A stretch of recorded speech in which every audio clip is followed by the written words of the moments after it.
नमस्कार, स्वागत है आपका मुनाफे की मंडी में।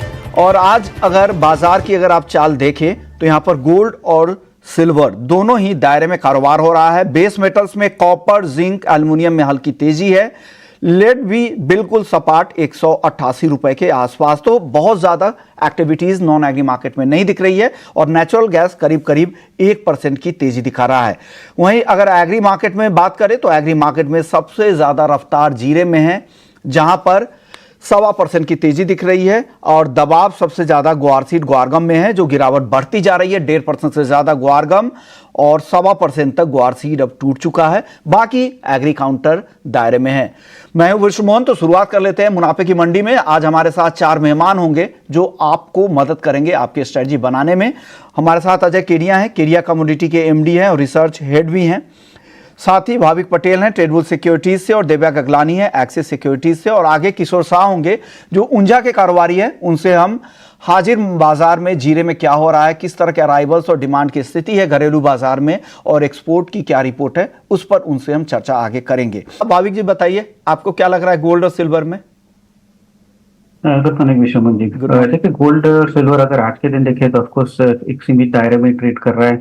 कल हमने देखा था कि एक फेड के मेंबर्स जो है उन्होंने भी स्टेटमेंट दिया है कि जब तक आई थिंक इन्फ्लेशन 2% नहीं आता तब तक वो अभी भी रेट कट नहीं कर पाएंगे। तो उसकी वजह से हमने थोड़ा सोना और चांदी में दबाव दिया है, बट अभी भी अगर सोने देखे तो काफी रिसिलियंट है।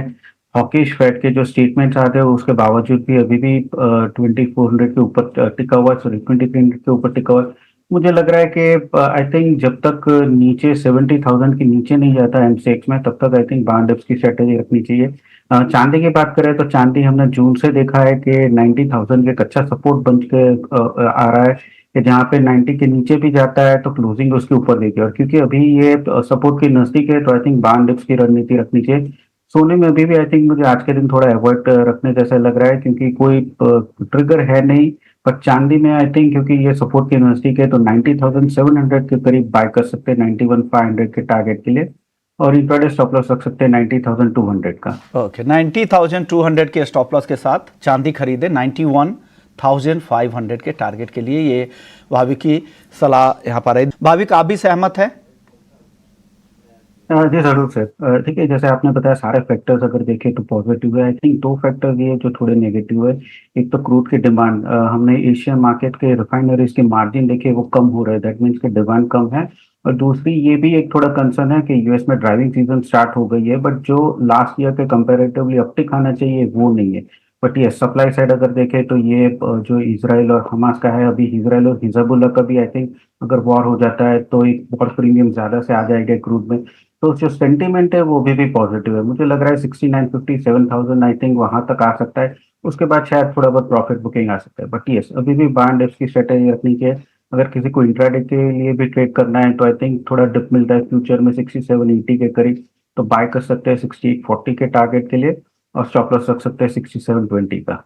ओके, तो तीनों एक्सपर्ट सहमत है कि यहाँ पे खरीदे। कच्चे तेल में और तेजी दिखती है 6,840 के टारगेट के लिए, लेकिन स्टॉप लॉस जो बताए जा रहे हैं उसका भी ध्यान रखिएगा। भाविक, आप क्या पसंद कर रहे हैं, क्या खरीदेंगे आज? और जहां पर आपको लग रहा है कि नहीं ये चलेगा आज, यहाँ पे और तेजी की गुंजाइश दिख रही है? अच्छा लग रहा है। देखिए, जिंक की अगर इन्वेंट्री भी देखे एलएमई में तो 3 महीने के नीचे स्तर पर है।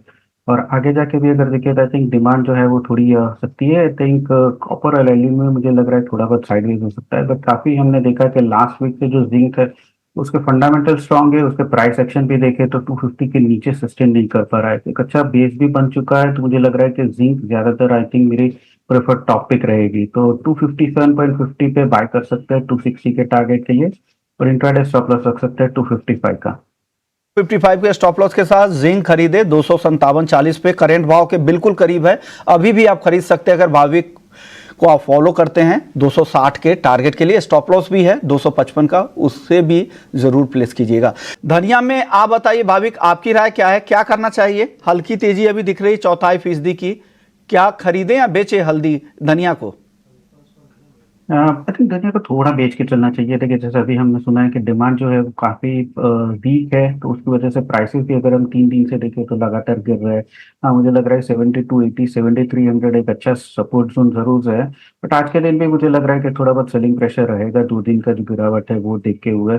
तो आज के दिन धनिया में 7400 पे शॉर्ट कर सकते हैं, 7320 के टारगेट के लिए, और स्टॉप लॉस रख सकते हैं 7445 का। ओके, इंट्राडे की ये कॉल है, ये ध्यान रखिएगा 7400 के आसपास यहां पर मिले तो आप बेचें, 7320 के टारगेट के लिए, छोटे से टारगेट के लिए आप बेचने की सलाह है। इसी नोट के साथ इस शो को यहीं खत्म करेंगे। शुक्रिया केडिया जी, दिव्या, भाविक, आपका भी बहुत बहुत शुक्रिया। वक्त है ब्रेक का। ब्रेक के बाद जब लौटेंगे तो इक्विटी मार्केट में क्या कुछ हो रहा है, वहां के वायदा बाजार में क्या चल रहा है, बताएंगे एफएम जंक्शन में।